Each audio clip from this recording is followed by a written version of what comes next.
Et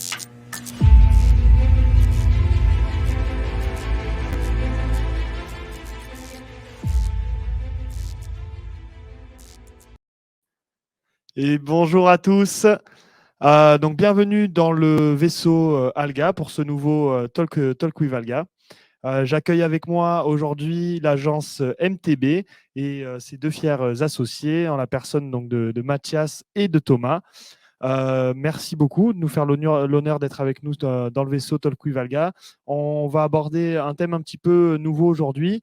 On a regroupé ça sous le nom de thème un petit peu mystérieux qui est l'entrepreneuriat digital. On va aborder des questions de métaverse. On va parler aussi du thème des NFT et des crypto-monnaies, qui sont des mots-clés qui, je pense, ne sont pas étrangers à notre audience et surtout pas à nos intervenants du jour. Le Talk with Valga, pour vous remettre un petit peu dans le bain, c'est une série d'interviews avec des intervenants qui sont des experts de leur domaine.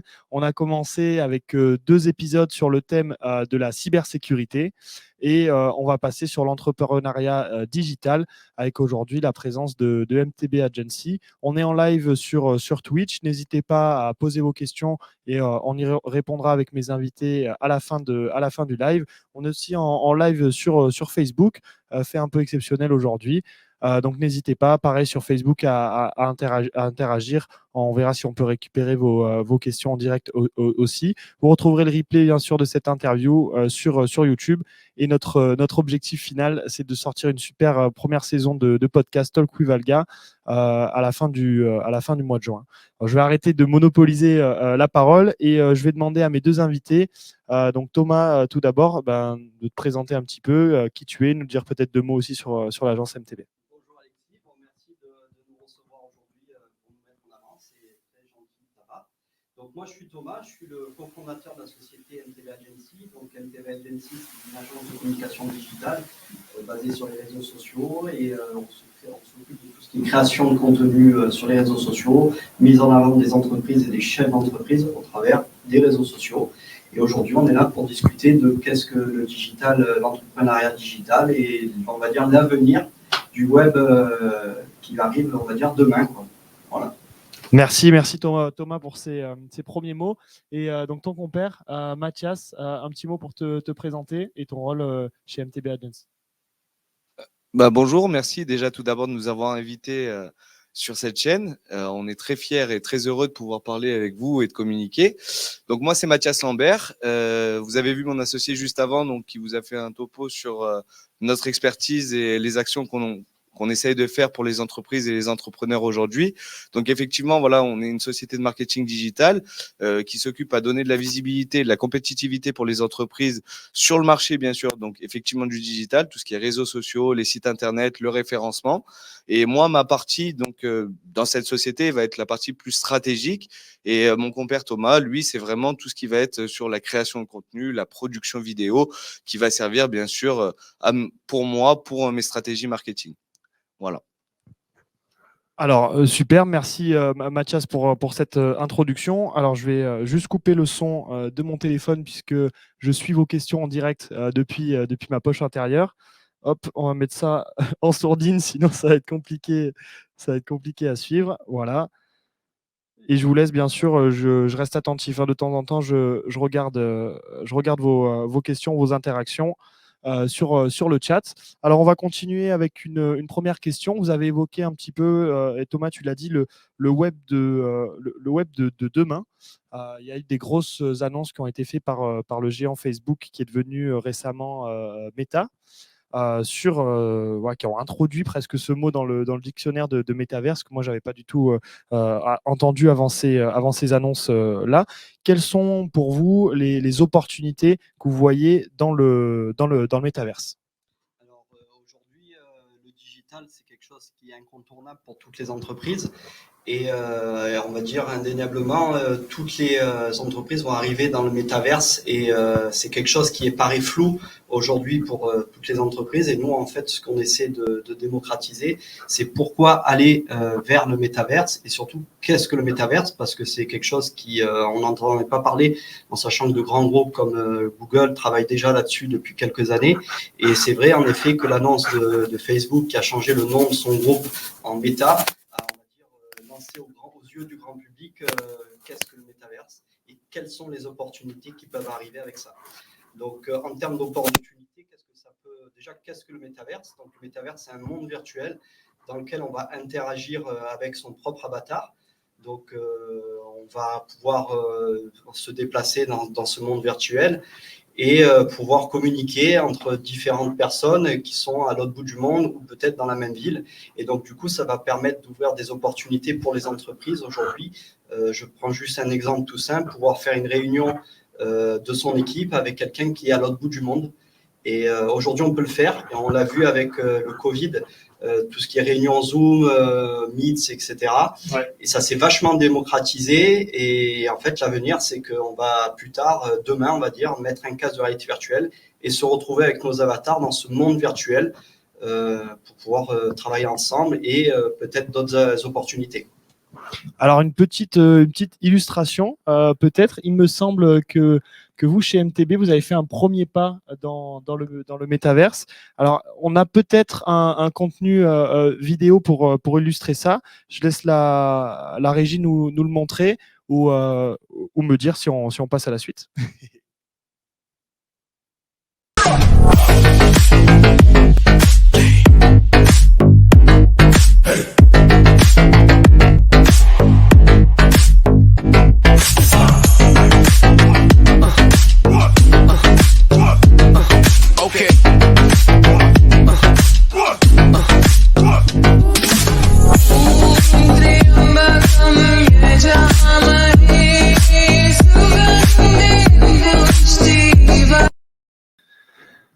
Superbe. Donc, Mathias, est-ce que tu peux nous dire un petit peu qu'est-ce qu'on vient de voir en fait à l'écran? Oui, tout à fait. Alors, ce que vous venez de voir à l'écran, c'est tout simplement ce qu'on catégorise comme ce qu'on montre comme un métaverse, pardon. C'est le métaverse de la blockchain Solana qui se nomme Portals. Donc, c'est un monde en fait où on crée on va dire un parallèle virtuel d'un autre monde et où les entreprises peuvent s'y installer pour faire du business. Alors là, aujourd'hui, c'est tout nouveau, donc le business qui est à faire dessus est un peu en réflexion, si je puis dire, parce qu'il faut vraiment démocratiser tout ce qui est cette notion de crypto-monnaie, cette notion de blockchain. Mais cela reste intéressant, on va dire déjà, de s'y intéresser, de regarder comment rentrer sur ces plateformes-là. Donc là, c'était un exemple de la plateforme et de la blockchain Solana, de la plateforme Portals, pardon. Mais on trouve aussi Sandbox qui a fait un métaverse et on trouve aussi Nike et Adidas qui ont créé des métaverses comme Roblox, donc qui sont très intéressants à aller voir. Et donc là, vous avez pu voir un exemple du métaverse que Portals proposait. Et je vous invite vraiment à aller voir de façon vraiment plus poussée pour comprendre et surtout voir, on va dire, la possibilité qu'offre ce monde virtuel de Portals et de Sandbox. Voilà. Merci Mathias. Et on a échangé un petit peu donc, sur les opportunités que vous voyez pour MTB Agency et pour le monde du digital de demain via le métaverse. Et est-ce qu'il y a des nouveaux métiers, des secteurs entiers qui vont shifter grâce au métaverse, Thomas? Oui, alors, par exemple, on peut le voir, il y a le secteur de l'immobilier, ça va être une transformation qui va se faire et qui commence à se faire. Notamment, je prends juste un exemple, j'habite donc sur Aix-en-Provence, je veux acheter mon nouvel appartement à Los Angeles et donc il suffit que le métaverse des États-Unis soit créé. Donc, ils sont déjà, je pris l'exemple des États-Unis, mais en Chine, ils veulent représenter la Chine dans un métaverse. La Corée du Sud aussi est déjà en train de travailler là-dessus. Donc, pour revenir aux États-Unis, je veux acheter mon appartement, je rentre sur le métaverse immobilier et là, je vais visiter mon futur appartement directement avec mon casque de réalité virtuelle pour pouvoir faire ou non mon achat. Et il y a d'autres aussi secteurs qui vont être transformés. Je pense aussi au médical. Aujourd'hui, ça s'est développé, on a le médicament, on peut faire une consultation avec un médecin au travers en fait d'une visio. Et ben demain, on peut imaginer faire une consultation avec un médecin ou un chirurgien en vue d'une grosse opération. On habite en campagne et on veut consulter un grand chirurgien qui est sur Paris. Et ben, grâce au métaverse, on pourra se voir avec nos propres avatars et discuter. Et ça va aussi, comme je te disais tout à l'heure avant le rendez-vous, on va avoir de nouveaux métiers. Je pense aussi à tout ce qui est, je prends l'exemple dans le médical, psychologue qui peut recevoir quelqu'un. Et puis surtout aussi, le métaverse va créer des addictions.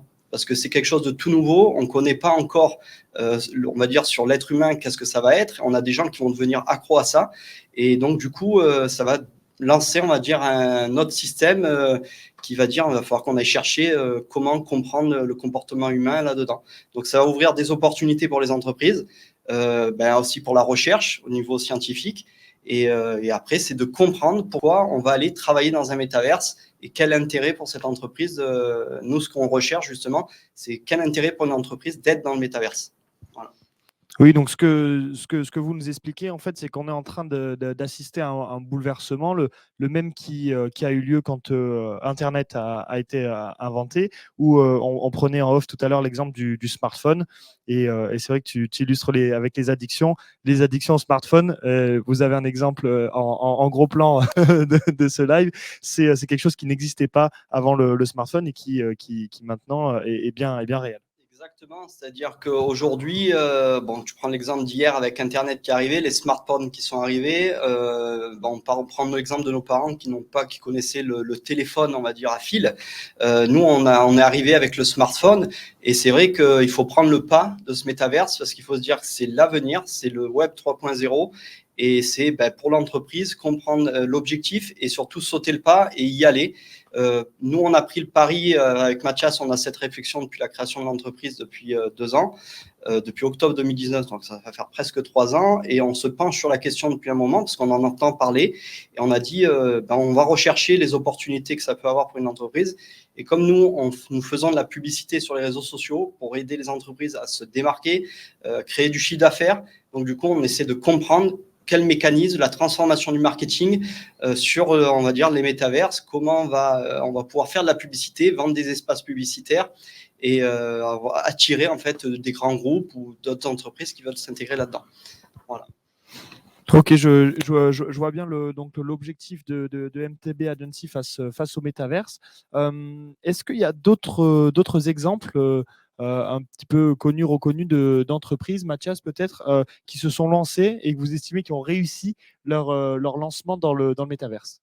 Oui, alors on en parlait tout à l'heure des entreprises, des grosses entreprises et des grands groupes comme Nike, Adidas, qui se sont aujourd'hui lancés dans le métaverse, parce que c'est vraiment d'avoir cette antériorité aussi, dans la création d'un métaverse qui va pouvoir peut-être vendre des chaussures en NFT. Alors le NFT, c'est quoi? Le rappeler, ça veut dire non-fungible token. Quelque chose de non-fungible, c'est quelque chose qui a une rareté. Prenons l'exemple du Bitcoin. Le Bitcoin, c'est une crypto-monnaie qui a une valeur.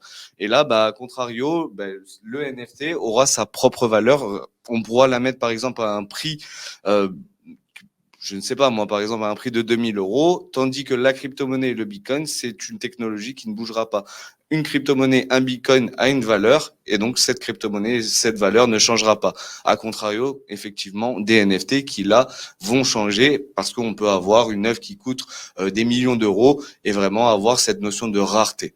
Voilà. Donc, comme je disais, Nike et Adidas aujourd'hui sont des grands groupes qui se sont mis dans le métaverse, qui ont fait une communication assez importante. Et même, on peut prendre le pilier aujourd'hui du métaverse, qui est Facebook, et qui a fait des présentations. D'ailleurs, je vous invite à aller regarder la vidéo de Mark Zuckerberg sur YouTube, qui présente un peu cette notion de métaverse avec toutes ces notions de NFT, avec la technologie crypto-blockchain. Donc, ça serait très intéressant de poursuivre et de regarder où vont maintenant ces grands groupes et qu'est-ce qu'ils peuvent proposer pour avoir cette transition-là. Et est-ce qu'il y a pas un espèce de phénomène de ruée vers l'or, de course effrénée de toutes ces marques, tous ces grands groupes? Est-ce que c'est justifié, cette ruée sur le métaverse, Thomas? moi, je pense que c'est justifié dans le sens où aujourd'hui, le marketing et les réflexions on va dire des services marketing des grands groupes ont compris justement, parce qu'ils ont des équipes en interne, l'intérêt de se jeter justement sur ce type d'opportunité. On prend l'exemple d'un petit restaurant aujourd'hui qui, grâce au Covid, à cause du Covid, a été obligé, on va dire, de pouvoir faire du click and collect, chose qu'il ne faisait pas, ne comprenait peut-être pas l'intérêt d'avoir des réseaux sociaux, l'intérêt d'avoir un site internet, l'intérêt de communiquer sur les réseaux sociaux à travers la publicité. Et donc, du coup, ils s'y mettent maintenant. Les grands groupes, eux, ils sont déjà depuis quelques années donc dans la communication digitale. Et aujourd'hui, en fait, ils saisissent cette opportunité parce qu'ils voient l'intérêt pour leur entreprise de pouvoir aller se positionner là-dessus, parce que c'est l'avenir. Comme à l'époque, on le citait tout à l'heure, le smartphone est arrivé, Internet est arrivé, et aujourd'hui, on voit que c'est incontournable. Donc, c'est de saisir cette opportunité d'aller dans ce métaverse. Alors, juste une précision pour parler de métaverse, on cite Portals, on cite Sandbox, on cite Facebook. Donc, ce qu'il faut savoir, c'est pas un seul métaverse. C'est-à-dire que métaverse, aujourd'hui, Facebook est en train d'en développer un. On a Portals qui en développe un. On a Sandbox qui en développe un. Donc, c'est une multitude de métaverses qui sont en train de se développer. Et aujourd'hui, la technologie, chacun le développe avec sa propre technologie. Donc, l'intérêt dans le futur, c'est que toutes ces technologies, en fait, s'associent pour pouvoir communiquer entre chaque métaverse.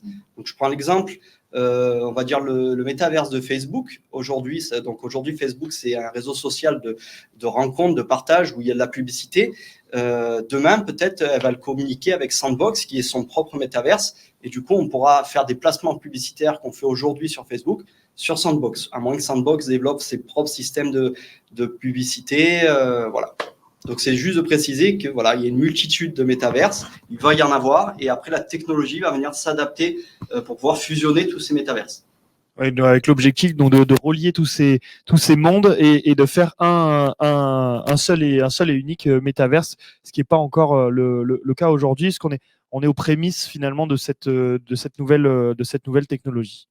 Alors, on a une petite habitude, un objectif, on va dire, dans nos talks with Valga, c'est d'essayer de parler, de conseiller, de donner des petites astuces aux jeunes entrepreneurs.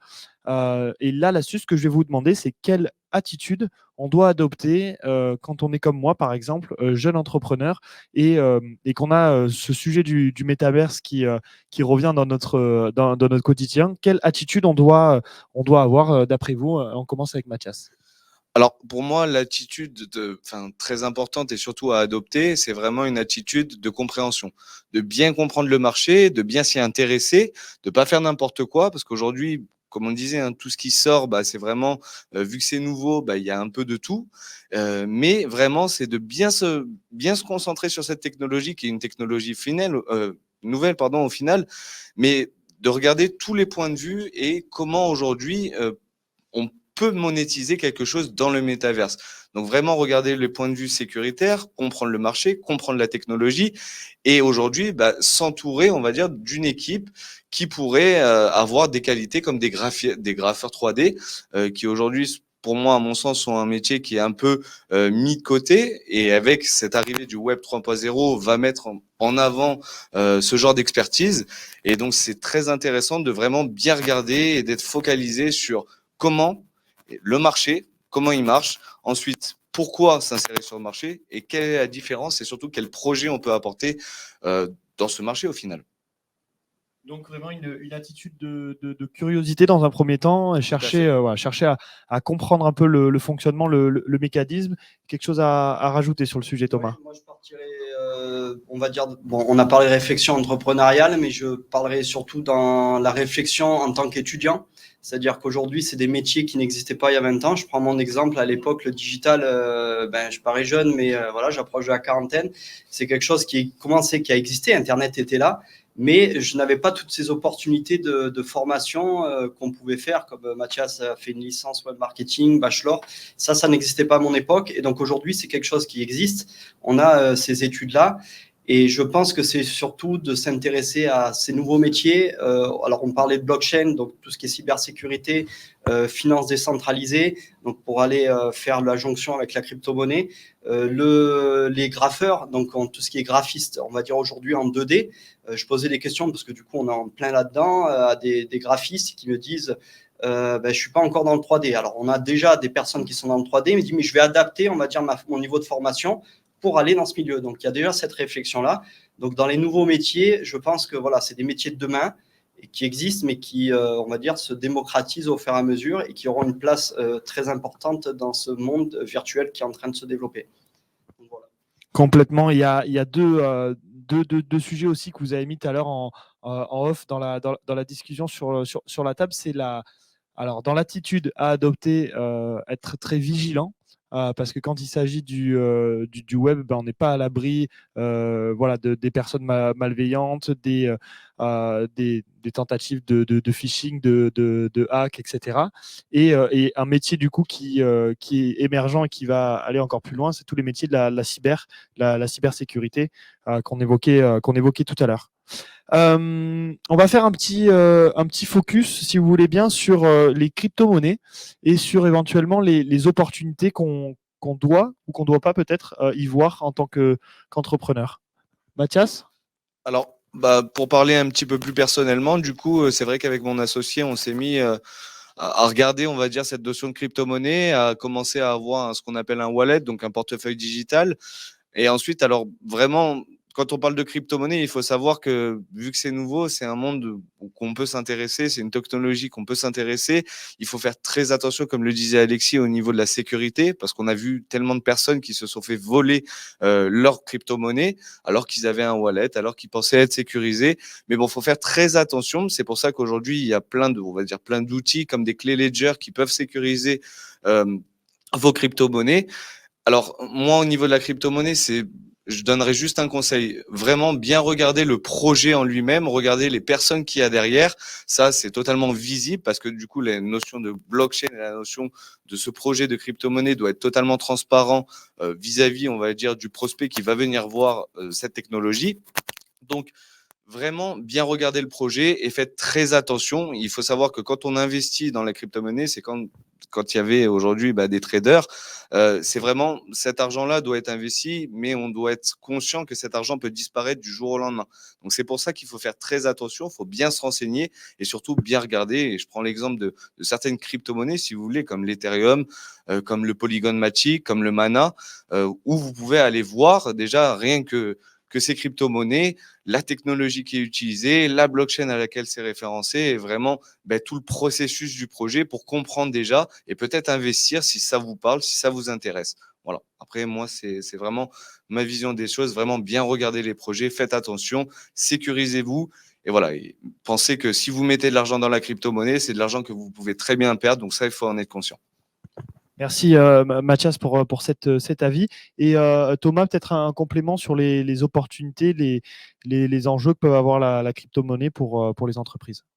Pour les entreprises, la crypto-monnaie, donc on va dire, ça va être la monnaie, on va dire, de pouvoir faire une transaction dans ces futurs métaverses ou métaverses qui existent déjà, donc pouvoir acquérir des biens, faire une transaction, comme on citait tout à l'heure, par exemple Nike qui s'est mis dedans, etc. Bon, c'est juste un exemple. Mais oui, pour rejoindre ce que dit Mathias, c'est de faire très attention, s'intéresser justement à tout ce qui est projet, regarder qu'est-ce qu'il y a derrière, parce qu'effectivement, aujourd'hui, c'est un vide juridique. Il n'y a pas, en termes de juridiction, même au niveau européen, on a l'Europe qui essaie, on va dire, de fiscalement faire interdire. Bon, ça, c'est en train de se développer. Donc, on va aussi, en parlant de métier, justement, tout ce qui est juridique, avocat, qui vont on va dire, se mettre là-dedans. Et aujourd'hui, c'est quelque chose de nouveau, comme à l'époque Internet. Et effectivement, c'est encore un nouveau métier. Donc, faire bien attention au projet qu'on peut s'investir. On peut investir dans n'importe quoi et se faire arnaquer. Mais si on s'y intéresse, je pense qu'il y a de très belles opportunités financières et surtout que c'est incontournable pour demain, quoi. Merci pour cet avis donc sur la crypto-monnaie. En effet, aujourd'hui, il y a des métiers d'investisseurs, de gestionnaires de wallets de crypto qui sont déjà sortis de terre. Mais demain, c'est des métiers dans la cybersécurité, c'est des métiers aussi dans le conseil et dans le juridique. Et il y aura demain des avocats spécialisés dans les cyber dans les cybercoins, j'ai perdu le mot aussi. Merci beaucoup. Dans les crypto-monnaies et toutes ces choses-là, et dans la notion de blockchain, c'est c'est des sujets émergents et donc des nouvelles opportunités de business, certes, et aussi des métiers qui vont voir le jour. Alors, moi, je vais en profiter pour annoncer un contenu qui sera très bientôt sur notre chaîne Twitch. C'est la météo de la crypto.